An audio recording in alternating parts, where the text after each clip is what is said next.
Hello, everyone, and welcome to the day where I turn a running vehicle into a non-running vehicle.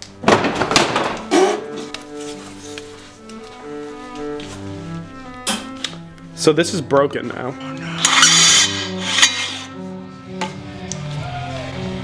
What you doing? I'm looking for a new intake manifold to buy. I noticed a rubbery, burny smell. It's also smoke from the engine bay. So that's probably not good. So today is the day I'm finally going to take apart the Audi and I'm going to do all of the cool turbo stuff. And I'm going to bring you guys along for the ride. So I hope you guys enjoy this. I hope you guys enjoy watching me struggle because I have no idea what I'm doing. This is the first time I've ever done something this involved before. And wish me luck. What you doing? There's a lot more than that. Now, I've always had a interest in working on a B5 Audi. I owned the B55 Passat for my first car, and I didn't really do much to it, obviously, because I was in high school and I didn't have the funds to kind of, do what I really wanted to do to it. I kind of viewed this car as the most elite version of that, being a wagon, manual, 180, all-wheel drive. So this is kind of just me doing what I've always wanted to do to this platform.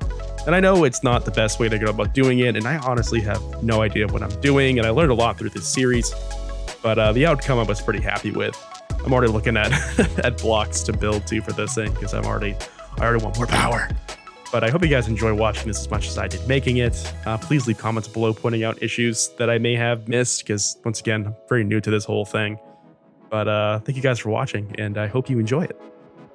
I hate this part, it scares me.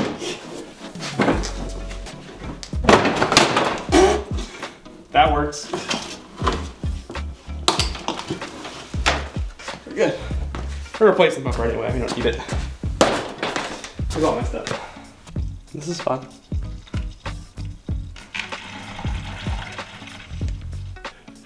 So yeah, no, when you take your bumper off, I recommend not just throwing it on the ground like I just did.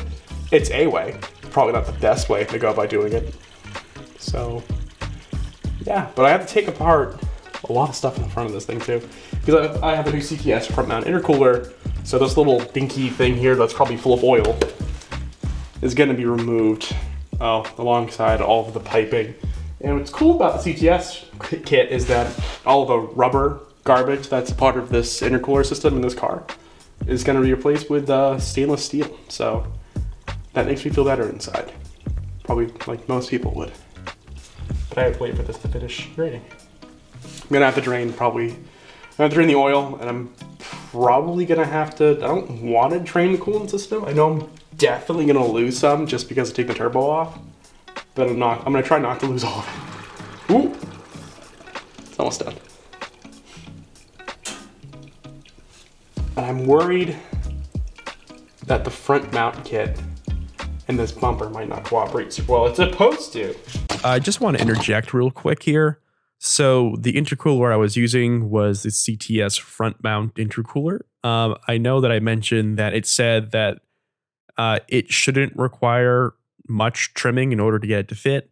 And just to save you guys some time and a few episodes of watching this, it requires a lot of trimming on the actual crash bar to get this to fit properly. So don't let the listing fool you like it did me and many others. You will have to cut the crap out of that crash bar to get this to work right. But I'm worried it might not. But we're hoping it'll be okay. All right, so decided that I want to do the fuel injector stuff first. Because I did get new injector cups, some thread sealant. The thread sealant takes some time to actually cure fully, so I feel like it'd be intelligent to take apart my fuel injectors and take off my intake manifold, take out the injector cups in, my new 386 TT25 CT injectors in, as well as the new fuel pressure regulator, which I gotta find, it's in one of these boxes, and my fuel pressure gauge and my spark plugs too. And it's just a block-up plate. So just starting off with that stuff first, because it's going to take the longest to cure. So hopefully that goes smoothly. It might. I don't know what I'm doing, but we're gonna figure it out. Luckily, I bought this book that I've used prior that shows me how to do a bunch of crap, and I'm assuming that this is in there. If not, we have the internet to figure it out.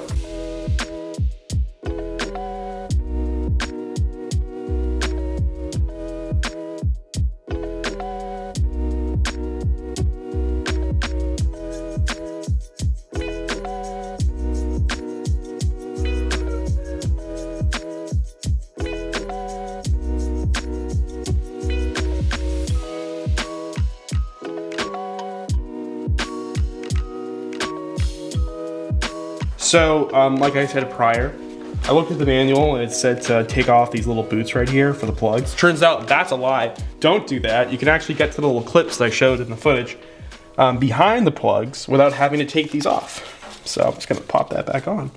So yeah, ignore me. I never said that. The book's a lie. You don't need to do that. But yeah, all the plugs look good. Solid. The injectors, all of them are leaking. That's why I have the new cups and the sealant, so I'm gonna have to pull this off and then take that out. And this does not look like it's gonna be fun to pull off this manifold, but we gotta do it.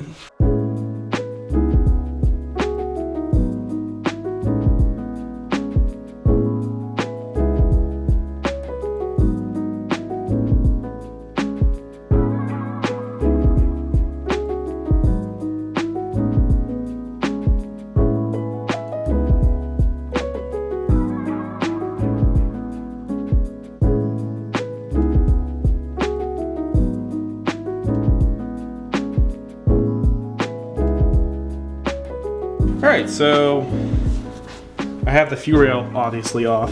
The injectors are out and they are disgusting. Everything around it is disgusting. Yikes. But alright, now I gotta figure out how to take off the manifold. I already pulled a couple of the clips off the injectors as well. They're all rusty and gross. I'll grab you one so you can see how gross this is with you. I had new injector clips. So you can focus on that, at least attempt to. These are the old ones, pretty gross. I have new ones, so we're not gonna do about that. But I have the long nose 386, 225, so they're going in. And these ones are, they're going to hell. To stay there forever. And I also have a new fuel pressure regulator that I have no clue how to adjust, but we're gonna figure that out too. Because the 225 injectors, they run at 3 bar, and these ones for the stock 180s, this is 4 bar? Yeah, that's 4 bar. 4 bar, and I need 3 bar for the 386 cc injectors. These ones are smaller. Okay, now I gotta keep taking it off. It smells like fuel. Not shocked, because it's all fuel. Ooh, our food's almost here. Arriving on time. Cool. Cool. Hello, future Casey here. Everything I just said, don't do that. Don't get those injectors. Don't get that regulator. They're not bad. It's just there are much better options available now, like the Bosch EV14 550cc set, and stick with the 4 bar regulator. So as of right now, I've got the injectors off. I have pretty much all of the hardware holding on the manifold out, except for the last 10mm nut. And then we're gonna pull this out now. And then I have all of these vacuum lines and sensors and garbage already pulled off this thing. So I think we'll be able to pull it off shortly after. So bear with me. So I've noticed too, as I've been going through this, that a lot of these lines, like I didn't do that, a lot of these lines are really, really messed up. Like this is not, I don't even think this is sealing properly anymore.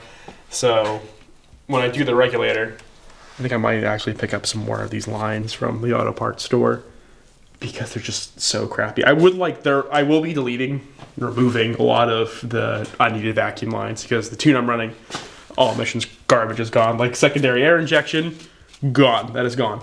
And there are a lot of other things that I can get rid of as well that I'm not sure of. Luckily, there is a huge write-up that I'll put in the description from Audi Design, if I pronounced that correctly, on how to remove all of those systems. So definitely we'll be putting that there. I'm not sure if I'm doing it now when I'm doing this.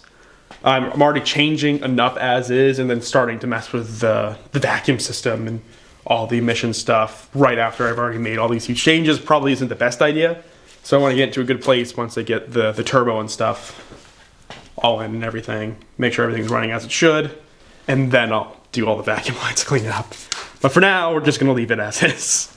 All right, so hopefully, everything looks like it's disconnected, so let's try and take this off. I have the throttle bike still on, it's obviously undone, but definitely loose. Ooh, is this gonna be a problem? Because it has to come up over the two studs. I'm not sure if I can get it around this. So, what I think I'm gonna do anyway, is I can't really see too well what's going on underneath this thing, because it feels like there's something still attached to the bottom. I do have a new gasket. I planned on taking this off anyway when it's on the table, so I'm just gonna pull off now, just to get out of the way so I can see what the heck might be going on underneath this thing.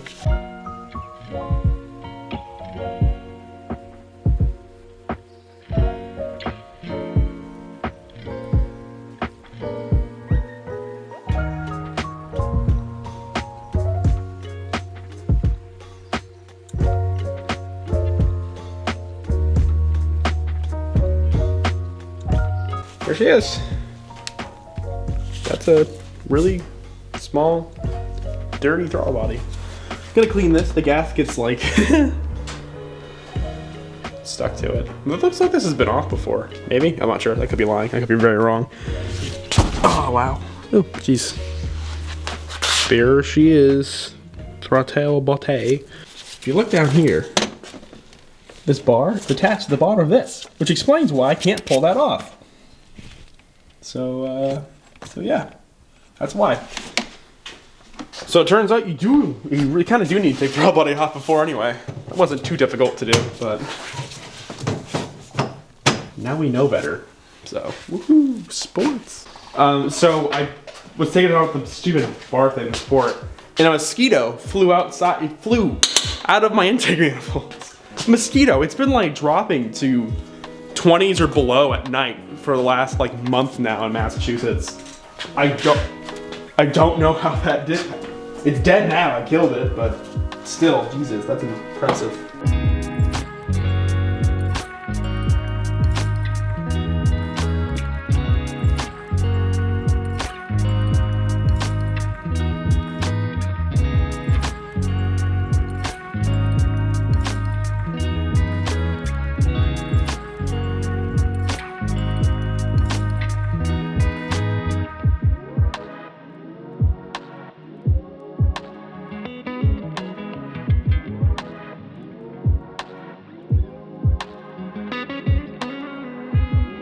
So I just noticed that there's actually a ton of crap mounted to the bottom of this. There's so much stuff. What the hell? Why it's There's more vacuum lines. And there's like this junction box of just sensors that are screwed to the bottom of this. None of it go to it. It's just that's where they sit. God damn it. How much crap is holding this on? Just those two? There's two of them? Oh, that is...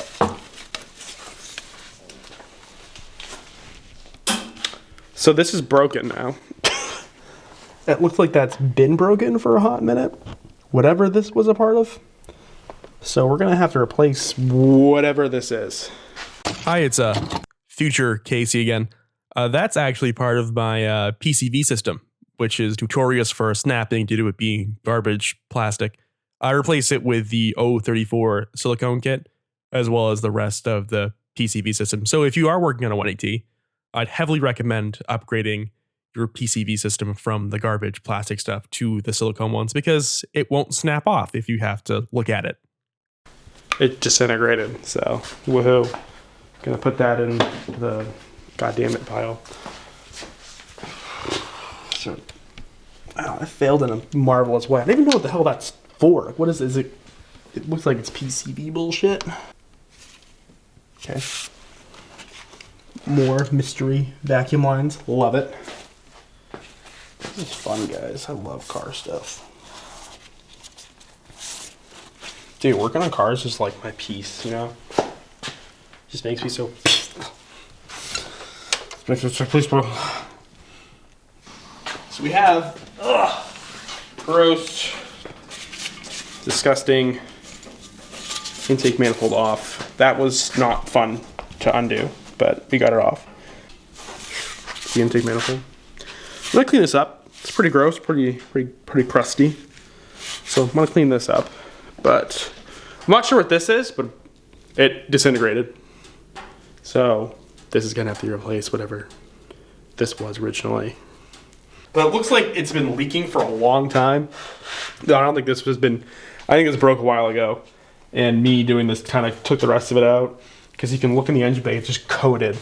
It's just like oily grossness around this area where it broke. So I feel like this has been broken for quite some time. All right, so a couple more setbacks.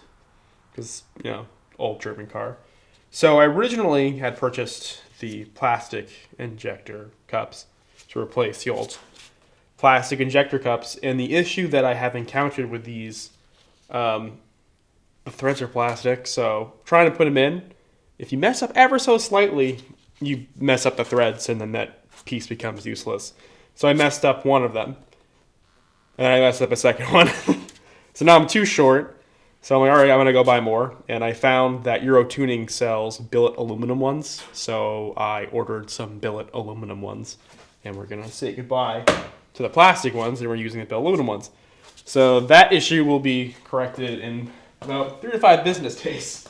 Which isn't ideal, but we still have plenty of stuff to do to the car anyway until that shows up. Another issue that I encountered yesterday, I'll grab the part of the PCV system. This was already broken off here on the car when I found it, and I went to go move it, and the rest of it just crumbled. So I will be replacing this section of my crankcase pressure system with the O34 counterpart, which is the silicone crap. I'm not going to be using any more of the plastic stuff. That will crumble and fall apart. I'm going to switch to the more expensive, better off silicone O34 pieces to correct that. So now it's just a matter of getting up the old junk off and cleaning it up in preparation for the new parts to come in. I'm tempted to do my injectors. I can do my injectors now, and I can do my fuel pressure regulator now as well, but I think I might just leave that alone until further notice, until the other stuff shows up. So I might be pulling the turbo off today. But I guess we'll just start taking this crap apart because it's just gross.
Right, hello, it's me again. This is probably about 2 or 3 days from the last clip you just saw of me working on the car. And I'm going to actually have to cease working on this vehicle for about 5 days. The first reason being that parts broke while I was working on it. The PCB system, made of plastic, disintegrated. I ordered the new silicone one in aluminum from O34, so that will be showing up. I also broke the plastic injector cups that I had ordered to replace the old ones. They stripped out in the aluminum manifold, which I'm not shocked about. And I purchased some billet aluminum injector cups that will not do that. So waiting on those as well. I ordered a 3-bar fuel pressure regulator, the OEM 18T1 from the Audi TT. Because according to my tuner, with the injectors I'm running and what I'm doing, they suggest I run a 3-bar. I know this is 4, but they suggested 3, so I'm just going to listen to what they say. So I run a 3-bar. I did purchase an ECS tuning adjustable one along with the gauge, but I just decided to to get rid of any sort of complexity that I don't need because I'm not doing anything crazy. There's not big turbo or anything, just K04. So I get rid of any complexity that I'm not really familiar with. I'm sure it wouldn't be an issue to figure out, but I don't want to mess with it. So I'm going to be selling that as well as my original ECS boost gauge. I'm going to be getting rid of that as well because I opted to get this. It's an AFR and boost gauge combo gauge, so it shows both my air fuel ratios and my boost in one pod, which it just simplifies the interior a bit more and makes it a lot less cluttered, which I don't want a cluttered interior. It looks gross. So yeah, Innovative Motorsports. I got it on sale. It was like 20% off. Cool gauge. I haven't put it in yet, obviously. But as of right now, the way the car sits, I have the manifold off, a bunch of heat shields off. I have a bunch of useless vacuum stuff I don't need anymore, gone. Like the, I think it's the N249, that's gone because secondary air injection is gone. I have all of this torn apart over here as well. I still need to take off the intercooler, the old intercooler piping, and I need to take off the old turbo and the old the intake here. So I'm gonna take that off as well. But I'm just waiting on parts and waiting to get cleared from my doctor to basically work on this again. Because they said, yeah, the more you're working on this, the worse your back's getting. So stop doing that. But I guess the next thing you're gonna see is just me working on this in about 5 days. So we'll just keep carrying on, I guess. Well, unfortunately, this is where our journey comes to an end temporarily. I want to thank you guys for watching, and I hope you guys enjoyed this as much as I did making it. I hope you all are having a beautiful day because I am as well. Goodbye.